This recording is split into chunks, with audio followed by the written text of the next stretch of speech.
নালাগে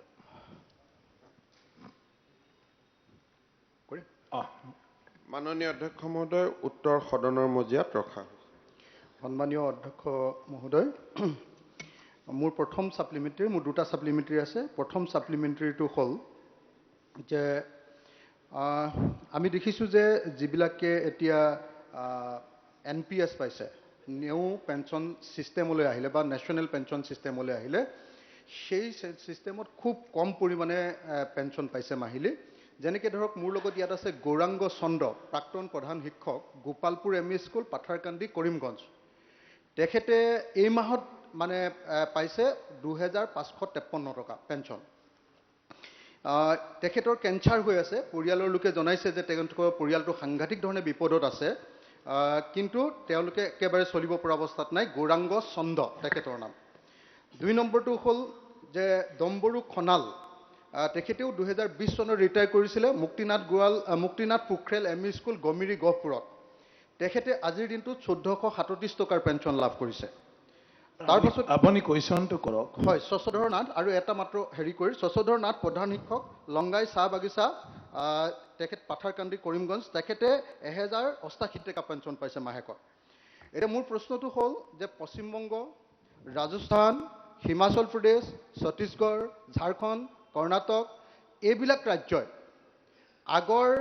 NPSৰ পৰিৱৰ্তে OPSলৈ ঘূৰি আহিছে পশ্চিমবংগই প্ৰথমৰ পৰাই OPSতে আছে অসম চৰকাৰে সকলো পেনশনপ্ৰাপ্ত কৰ্মচাৰী অৱসৰ জীৱনৰ নিৰাপত্তাৰ বাবে সকলো কৰ্মচাৰীৰ বাবে কিছুমানটো OPSত আছে সকলো কৰ্মচাৰীৰ বাবে OPSলৈ ঘূৰি আহিবনে অনাৰেবল চিফ মিনিষ্টাৰ মাননীয় অধ্যক্ষ মহোদয় ইয়াত যিকেইটা ফেচবুকৰ জৰিয়তে ডাটা সংগ্ৰহ কৰা হৈছে তাত সমস্যাটো এইটোৱে হ'ল যে এওঁলোক ভেঞ্চাৰ স্কুলৰ শিক্ষক আছিল আৰু মানৱীয়তাৰ কাৰণতে এখেতসকলক প্ৰাদেশিকৰণ কৰা হৈছিল চৰকাৰত এওঁলোকক চাকৰিৰ কাৰ্যকাল 3 বছৰ 4 বছৰ 5 বছৰ NPS আৰু OPSৰ গুণগত পাৰ্থক্য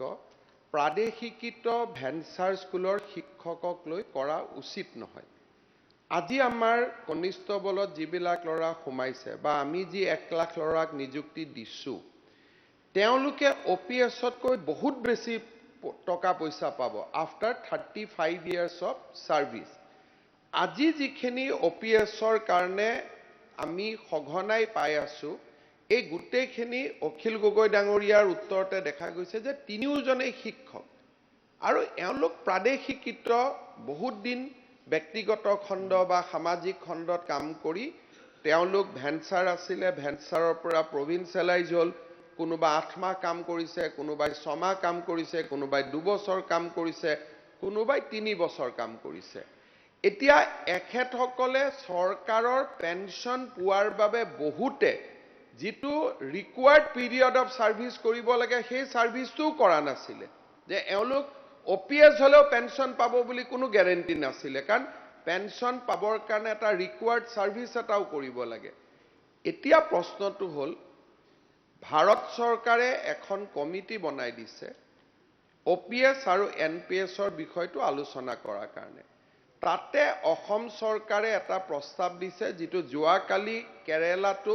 একেখিনি কথা কেৰালাৰ বিধানসভাত এইবাৰ বাজেটত উল্লেখ কৰা হৈছে যে এচিউৰ্ড পেনশন অৰ্থাৎ এজন ব্যক্তিয়ে OPS হওক NPS হওক এটা এচিউৰ্ড পেনশন এটা তেওঁলোকে পাব লাগে আৰু অসম চৰকাৰে কেন্দ্ৰীয় চৰকাৰৰ যিখন কমিটি বনাই দিছে ফাইনেন্স সেক্ৰেটাৰী লগত সেই ফাইনেন্স সেক্ৰেটাৰী নেতৃত্বত হোৱা কমিটিখনত অসম চৰকাৰে স্মাৰক পত্ৰ দিছে যে OPS হওক NPS হওক এচিউৰ্ড পেনশন এটা পাব লাগে বিষয়টোলৈ ভাৰত চৰকাৰে আলোচনা কৰি আছে আৰু এই আলোচনাবিলাক দেশ ভিত্তিক হ'ব লাগিব কিছুমান ৰাজ্যই বেংগলৰ কথা কৈছে বেংগলে OPS লোৱা নাই বেংগলে মানুহক দিয়া নাই কাকো দিয়ে নিদিয়ে যত অসম চৰকাৰে দি আছে বেংগলে দিয়ে নিদিয়ে কৰবাত কিবা এটা ললে কৰবাত কিবা এটা কাটি লয় গতিকে আমি কালেক্টিভ স্পিৰিটত আছো আজি ৰাজস্থানে OPS দিছে, ঘোষণা কৰিছে, টকা কাটি লোৱাটো বন্ধ কৰিছে, কিন্তু মানুহেতো OPS পোৱা নাই। হিমাচলে কাৰণ এইকেইদিন যোন ৰিটায়াৰ হৈ আছে তেওঁলোকেতো OPS আগৰ পৰাই পাই আছে। অসমৰ বাহিৰে বাকী জায়গাতো ভেঞ্চাৰ স্কুলৰ শিক্ষক নাই। গতিকে ৰাজস্থান বা বিভিন্ন জায়গাত বিভিন্ন অপজিশনত থকা চৰকাৰে কি কৰিছে, খালি NPSৰ কন্ট্ৰিবিউশন কাটাটো বন্ধ কৰি দিছে। আৰু মানুহখিনি কৈছে যে আপোনালোক OPS হৈ গ'ল। এটা তেওঁলোক OPS হ'ল নে নাই 2035তে গম পাব। মানুহ ৰিটায়াৰ হ'ব 2035তে। অসমতহে আগত ৰিটায়াৰ হৈ আছে ভেঞ্চাৰ স্কুলৰ ঘটনাৰ কাৰণে। এটা তেওঁলোকেতো আৰ্থিক অৱস্থা ভাল কৰি লৈছে, NPSৰ টকা কটা বন্ধ কৰি দিছে। মানুহখিনি OPS এই সময়ত পাব নাপাব তাৰ কোনো গ্যাৰেণ্টি নাই। মানুহখিনিতো কি হ'ব সেইটো লৈ দিল্লীতো আলোচনা চলি আছে। কাৰণ এইবিলাক নেশ্যনেল পলিচি হ'ব লাগিব। ৰাজ্য চৰকাৰে ইয়াত পলিচি লৈ কোনো লাভ নাই। কেন্দ্ৰীয় চৰকাৰে এখন আঁচনি কৰি দিছে আৰু সেই কমিটিখনৰ প্ৰতিবেদন আহিলে আমি প্ৰতিবেদন অনুসৰি কাম কৰিম। আমাৰ ৰাজ্য চৰকাৰে স্পষ্টভাৱে কেন্দ্ৰীয় চৰকাৰক জনাই দিছে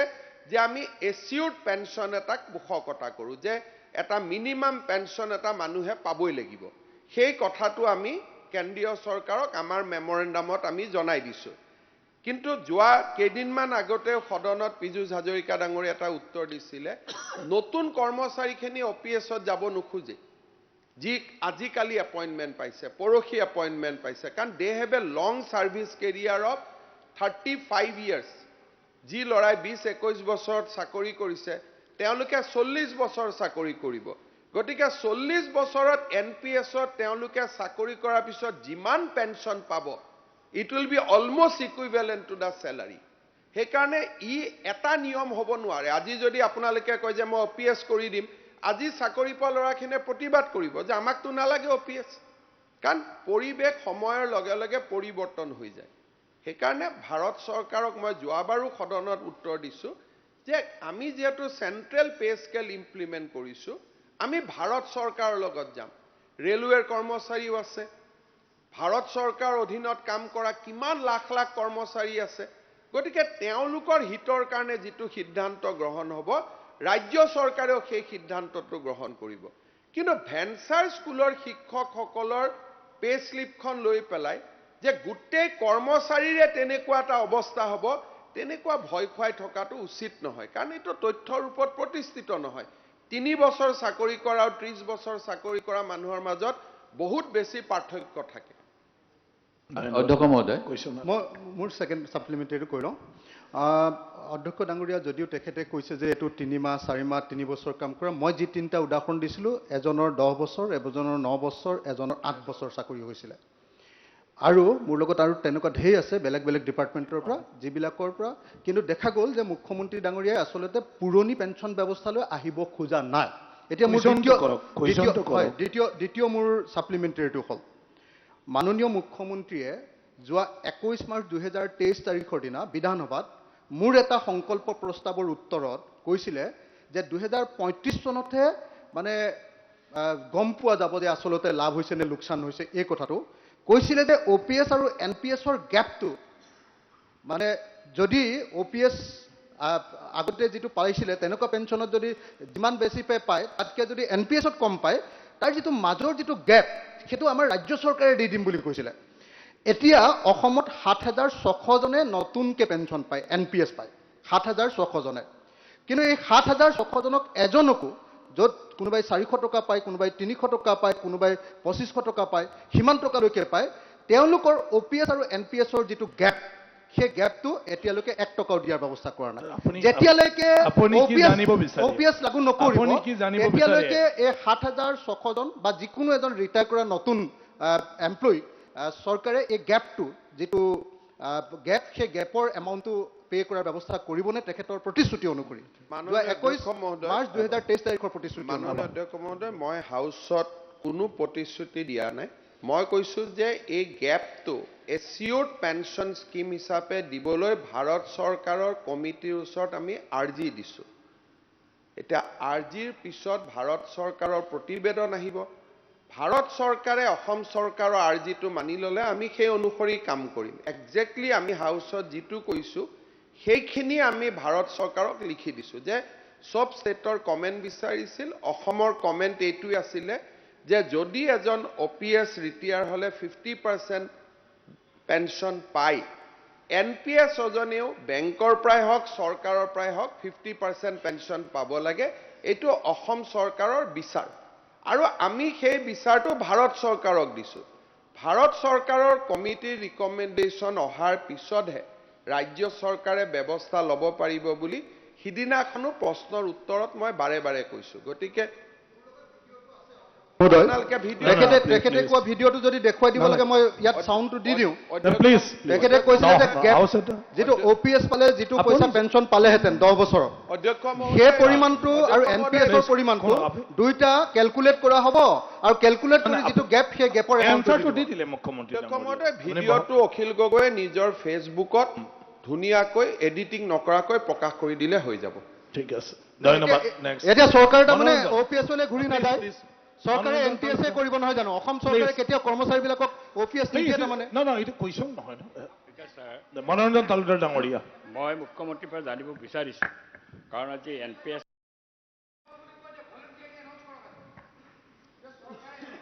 আবা প্লিজ এতিয়া যদি মনোৰঞ্জন তালুকদাৰ ডাঙৰীয়া পৰিষদীয় মন্ত্ৰীয়ে এনেকৈ টেবুলৰ পৰা দি থাকে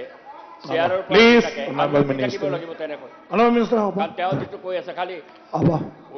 অনাৰেবল মেম্বাৰ আপুনি কুৱেশ্যন কৰক কুৱেশ্যনটো সম্পৰ্কত মোৰ স্বাভাৱিকতে প্ৰশ্নটো হৈছে যে 2,58,456 জন এতিয়া NPSত আমাৰ কৰ্মচাৰী আছে কিন্তু আমি ইয়াতে এছিয়ৰ্ড পেঞ্চনৰ কথা আজি মুখ্যমন্ত্ৰী কৈছে এইটো হ'ব নহ'ব আমি গম পোৱা নাই কিন্তু কথাটো হৈছে NPSত এই যি 4 লক্ষ কৰ্মচাৰী আছে 4 লক্ষতকৈ বেছি কৰ্মচাৰী তেওঁলোকৰ মাজত কিন্তু ৰিচেণ্টমেণ্ট আছে সাংঘাতিকভাৱে ৰিচেণ্টমেণ্ট আছে তেওঁ অকল ৰিটায়াৰ্ড এই 2-3 বছৰীয়া শিক্ষকৰ ৰিটায়াৰমেণ্টৰ বিষয়টোৰে এই বিষয়টোক চালিজাৰি চোৱাটো উচিত নহয় বুলি মই ভাবোঁ কাৰণ এতিয়া NPSৰ অন্তৰ্ভুক্ত সকলো কৰ্মচাৰীৰ মাজতে আমি বুজা মতে বা আমি দেখা মতে ৰিচেণ্টমেণ্টটো আছে আৰু এটা জেনেৰেল ডিমাণ্ড উঠি আছে যে NPSৰ পৰা OPSলৈকে যাব লাগে এই সংক্ৰান্তত তেওঁলোকে আপুনি কুৱেশ্যনটো কৰক আচ্ছা চৰকাৰে কৈছে এছিয়ৰ্ড পেঞ্চনৰ কথা কৈছে কিন্তু কি অসুবিধা আছে OPSলৈকে যোৱাৰ কাৰণে যদি এই কথাটো মুখ্যমন্ত্ৰীয়ে বিতংভাৱে বুজায় আমি বুজিলে ভাল পাম মাননীয় অধ্যক্ষ মহোদয় আজি দিনটোত মোৰ পেঞ্চনৰ বিল 1700 কোটি টকা মাহত আৰু আমি যদি OPS ব্যৱস্থাত থাকিব লাগে তেলে উইদিন 5 ইয়াৰ্স ৰাজ্য চৰকাৰ ভাঙি যাব কোনো চলোৱা ৰাস্তাই নাথাকিব 17 তাৰমানে চৰকাৰ অৰ্থনৈতিক অৱস্থা বেয়া বেয়া আৰু ভালৰ কথা নহয় আপোনালোকে ভাল বুলি কৈ থাকে নন আৰ্গুমেণ্ট অৰ্থনৈতিক অৱস্থা বেয়া মানে আপুনি কওক মাননীয় অধ্যক্ষ উত্তৰ মহোদয় কি আছে অখিল গগৈ ডাঙৰীয়াৰ জবাব সেই ধৰণে মই দিব নোৱাৰো যদি পেনশন দি থাকিব লাগে অৰ্থনীতি বেয়া হৈ যাব আজি বেয়া নহয় যদি OPSত আমি পেনশন দিব লাগে স্যালাৰি আমাৰ আজি দিনত হল সে 2800 3000 পেনশন এই বছৰ আমাৰ হৈছে গৈ 1700 কোটি পাৰ মান্থ আৰু যদি 5 বছৰত তাৰ যিটো বেৰোমিটাৰ OPS মতে যদি দি থাকিব লাগে স্যালাৰিতকৈ পেনশনৰ বিল বাঢ়ি যাব মানুহৰ লাইফ এক্সপেক্টেন্সি বাঢ়ি গৈ আছে সেইটো কাৰণে ভাৰত চৰকাৰে সিদ্ধান্ত লৈছিল যে মানুহখিনি একে সুবিধা পাওক কিন্তু আমি টকাখিনি বেংকত ইনভেস্ট কৰি যাওঁ প্ৰথমৰ পৰা যাতে বেংকৰ পৰা আমি যেটো ইন্টাৰেষ্ট পাওঁ সেইখিনি দি কৰ্মচাৰীখিনিক চাব পাৰিম এতিয়া যিখিনি কথা আমি বুজাব খুজিছো এটা পক্ষৰ পৰা আপোনালোকে বুজিব নালাগে ইয়াত যেটো আমি ডেটা দিছো অসমত 4 লাখ কৰ্মচাৰী আছে 4 লাখ NPSৰ মানুহ নাই ডাটাটো 4 লাখ কৰ্মচাৰীৰ 1,75,000 জন OPSতে আছে তাৰমানে 2 লাখ ৰাফলি 2 লাখ কৰ্মচাৰীৰ কোনো ইয়াত সমস্যা নাই 2,52,000 জন কৰ্মচাৰী আছে যোন NPSত আছে তাৰো 95,000 আৰু 32,000 জুৱা ডেকা বয়সতে মানে একেবাৰে 20-21 বছৰত আমাৰ চৰকাৰৰ দিনত নিযুক্তি হৈছে তেওঁলোকে 35 ইয়াৰ চাকৰি কৰাৰ পিছত OPSতকৈ তেওঁলোকে বেছি পইচা পাব সমস্যাটো হৈ আছে মাজত 50,000 যিখিনি কৰ্মচাৰী আছে আৰু এই কৰ্মচাৰীখিনি কেতিয়াও ফ্ৰেছ এপইণ্টমেণ্ট হোৱা নাছিল এই কৰ্মচাৰীবিলাক ৰেগুলাৰাইজ হৈছিলে গতিকে অকণমান এক পক্ষৰ পৰা কথাখিনি শুনি থাকিব নালাগে যদি আপোনালোকে কেতিয়াবা কথাখিনি বুজিব খোজে ফাইনেন্স ডিপাৰ্টমেণ্টৰ পৰা আমি প্ৰেজেণ্টেশ্যন দিম ষ্টেটখনটো চবৰে ইয়াতে সকলোৱে বহি বুজি পাব আকৌ এবাৰ মই কৈছোঁ যে 4,04,000 জন আমাৰ কৰ্মচাৰী আছে ইয়াৰে 1,75,998 অলৰেডি কাভাৰ্ড আণ্ডাৰ OPS আপোনালোকে ভাষণত 4 লাখ বুলি কৈ দিয়ে এই মাত্ৰ প্লিজ এই মাত্ৰ আপুনি কাক প্ৰতিনিধিত্ব কৰে মই নাজানো সিদিনাখনটো আপোনাৰ নেতৃত্বত চব ওলাই গ'ল গতিকে আপুনিয়ে বিৰোধী দলপতি নে কোনটো মই নাজানো আমি বুলি ক'লে আপোনাৰ লগত কষ্ট হৈ যায় আপোনাৰ ইমান পাৱাৰ আছে কংগ্ৰেছ UDFকো একেদিনাই মিলাই দিলে গতিকে আপোনাৰ অদ্ভুত পাৱাৰ আছে না তেখেতক উত্তৰ দিছোঁ তেওঁ আমি বুলি কৈছে নিৰ্দলীয়ৰ আমি কি থাকে মই হ'ব লাগিব তাৰমানে আপোনালোকে অথৰিটি দিছে আমি বুলি কোৱাৰ কাৰণে নহ'লে এজনে মই জেগাত আমি কিয় কয় মাননীয় অধ্যক্ষ আপুনি পুৰণি পেঞ্চন ব্যৱস্থা কৰিব নে নকৰিব সেইটো উত্তৰ দিয়ক এখন পলিটিকেল উত্তৰবিলাক নালাগে আমাক অধ্যক্ষ মহোদয় এখন কোনো আমাক পুৰণি পেঞ্চন লাগে অধ্যক্ষ মহোদয় এইটো কোনো গোটেই অসমৰ মানুহে গোটেই ভাৰতৰ মানুহে পুৰণি পেঞ্চনৰ কথা কৈছে বেলেগ বেলেগ ৰাজ্যত পুৰণি পেঞ্চন অধ্যক্ষ মহোদয় কেৱল বিজেপি চৰকাৰখনে পুৰণি পেঞ্চন নিদিয়ে য'তে বিজেপি আহিছে তাত পুৰণি পেঞ্চন মাননীয় অধ্যক্ষ মহোদয় পুৰণি পেঞ্চন দি আছে কিয় পুৰণি পেঞ্চন নিদিব মাননীয় অধ্যক্ষ মহোদয় এই এনেকে বেনেটটো লগাই দি ক'বনে নাই কওক এইটো নক্সালৰ কেম্পত হয় বিধানসভাত নহয় গতিকে এইটো মই উত্তৰ নিদিওঁৱে মৰি যাম কিন্তু এইটো উত্তৰ নিদিওঁ আপুনি কওক এনেকে বেনত নক্সালৰ কেম্পত হয় সেইটো কাৰণে আমাৰ চানমাৰী PSত কোৰ্টত কেছো চলি আছে নক্সাল কেম্পৰ ওপৰত গতিকে এতিয়া অধ্যক্ষ মহোদয় আমি কোনেও 4 লাখ কোৱা বুলি কোৱাটো মই কোৱা নাই প্ৰশ্নকৰ্তাই কমপ্লিটলি কৈছে 4 লাখ কৰ্মচাৰী বুলি গতিকে প্ৰথম মই হাউচত ভুলটো ভাঙি দিব খুজিছোঁ যে এইটো 4 লাখ নহয় কিমান হয় 2,58,000 জন এইটো সাবস্টেন্সিয়েল নাম্বাৰ মই নহয় বুলি কোৱা নাই 2,58,000ৰ অলমোষ্ট 1.5 লাখ কৰ্মচাৰী আমাৰ চৰকাৰ দিনত নিযুক্তি পাইছে আৰু একেবাৰে সৰু বয়সত নিযুক্তি পাইছে তেওঁলোক OPSত যাবও নোখোজিব এতিয়া সমস্যাটো কিমানজন মানুহৰ হ'ল 70, 80, 90,000 মানুহৰ সমস্যা আৰু এই মানুহখিনি কোন যাক মই শিক্ষামন্ত্ৰী থাকোঁতে বিভিন্ন পৰ্যায়ত চাকৰি প্ৰাদেশিকৰণ কৰিছিলোঁ 2012 চনৰ পিছত সেইকাৰণে 10 বছৰৰ কথা কৈছে 2012ৰ পিছতে এওঁলোকৰ চৰকাৰত ৰেগুলাৰাইজ হৈছে ৰেগুলাৰাইজ কৰ্মচাৰী আৰু নিযুক্তিপ্ৰাপ্ত কৰ্মচাৰীৰ মাজত এটা ডিফাৰেন্স আছে আৰু ভাৰত চৰকাৰৰ কমিটিখন কাম কৰি আছে ৰিপৰ্ট আহক ৰিপৰ্ট সদনত সকলোৱে জানিব আৰু আজিতো প্ৰশ্নকৰ্তা নিজে ট্ৰেড ইউনিয়ন মুভমেণ্টৰ লগত জড়িত আটাইতকৈ কৰ্মচাৰী কোন আছে চেণ্ট্ৰেল গভৰ্ণমেণ্টত আছে চেণ্ট্ৰেল গভৰ্ণমেণ্টৰ মানুহখিনিয়েতো এতিয়ালৈকে ৰাস্তাত নামা নাই তাৰমানে they are in deliberation with the central government গতিকে আজি প্ৰশ্নকৰ্তাই ভাল কৰি জানিব যে ৰেলটোতো তেখেতৰে দলৰ ট্ৰেড ইউনিয়ন আছে বেংকত তেখেতৰ দলৰ ট্ৰেড ইউনিয়ন আছে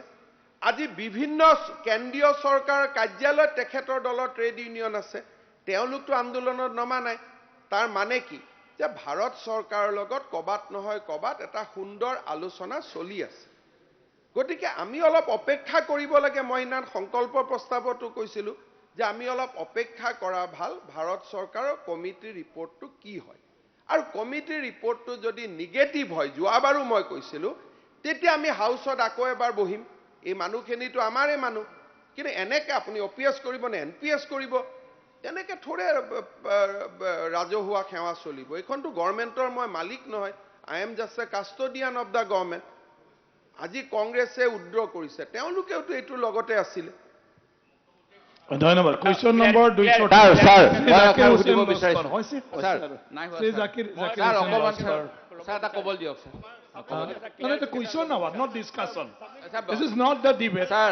মুখ্যমন্ত্ৰী মহোদয় যিখিনি কথা ক'লে তেখেতে পূৰ্বৰ চৰকাৰৰ অকল শিক্ষা বিভাগৰ নিযুক্তিটোক লৈ ক'লে কিন্তু 1/1/2004 চনৰ পৰা ছাৰ অল্ড পেঞ্চন স্কিম বাতিল হৈছে ভাৰত ৰত্ন অটল বিহাৰী বাজপেয়ী ডাঙৰীয়াৰ প্ৰধানমন্ত্ৰীত্বৰ কালচোৱাত তেতিয়া sir education health veterinary SES গৃহ পঞ্চায়ত এইবিলাক বিভাগত হৈছিল তেখেতে কৈছে অলৰেডি নিযুক্ত হৈ থকা হৈছে, সেইবিলাকত already- ছাৰ already trace তেখেতে আছিলে। জবাব সেই দিলে। গতিকে ছাৰ সেইবিলাক বিভাগৰ ক্ষেত্ৰত কিয় কণ্ট্ৰিবিউটৰী লৈ থকা হৈছে চেন্ট্ৰেল ছাৰ, গভৰ্ণমেণ্টৰ সেইটোতো ছাৰ, কমিটিৰ ৰিকমেণ্ডেশ্যনৰ তেখেতে পিছত কোৱা চব তথ্যখিনি হ'ব আজিও কৈ ছাৰ দিলে। তেখেতে হ'ব, এইটো বিকৃত কৰি discussion কৈছে আপোনালোকে ছাৰ পিছত ক'ব। এইখিনি কথা উত্তৰ দিব লাগে কেতিয়াবা ছাৰ। ডিছকাশ্যন অধ্যক্ষ মহোদয় অসম গৌৰৱ তৰুণ গগৈ দিনত অসমত OPS লাগু হৈছিলে ইয়াত ভাৰত ৰত্ন অটল বিহাৰী ভাৰত চৰকাৰৰ ভাৰত দিনতে চৰকাৰ- হৈছে 1/1/2004 চনৰ মাননীয় পৰা অধ্যক্ষ ছাৰ মহোদয়- সেইসকলক কিয় ছাৰ কণ্ট্ৰিবিউটৰী কৰা হৈছে অখিল গগৈ, সেইসকলক please sir sit down. Contributory এইটো ল'ব নালাগে BJP চৰকাৰ সেইসকলে ছাৰ OPS পাব এইটো লাগে কাজিয়াৰ ছাৰ কাৰণে OPS নহয়। দিয়াটো কৰিব লাগে ছাৰ ঠিক। OPS টো আনিব লাগে ছাৰ আপোনালোকে ৰীতি সেইটো হৈ উত্তৰ আহিলে দিব কি? লাগে জাকিৰ হুছেইন সিকদাৰ মাননীয় অধ্যক্ষ কোনো মহোদয় কোনো ৰেকৰ্ড মাননীয় অধ্যক্ষ মহোদয় তৰুণ গগৈৰ নামটো কিয় কোনো লাগিলে? ৰেকৰ্ডত এইটো কেন্দ্ৰীয় বিজেপি চৰকাৰৰ দিনত হৈছে। Don't display postcard. Please don't Tarun display. গগৈৰ OPS নামটো কথা আমি সুধিব কিয় লাগে। গুচাই দিলো এইটো ৰাজনীতি নহয় Question জানো? number মই প্ৰধানমন্ত্ৰীৰ দিনৰ কথা কৈছো ভাৰত চৰকাৰৰ কথা আপুনি কৈ আছে ভাৰত চৰকাৰৰ 1/1/2004 চনত শ্ৰী ৰূপেশ গোৱালা। সন্মানজনকভাৱে প্ৰধানমন্ত্ৰীৰ কথা কংগ্ৰেছৰ কৈছে। নিজৰ আপুনি তাত তেজ আছে। আপুনি মনে কোনো আছে ৰেকৰ্ডত নাযাব। Collective sir cabinet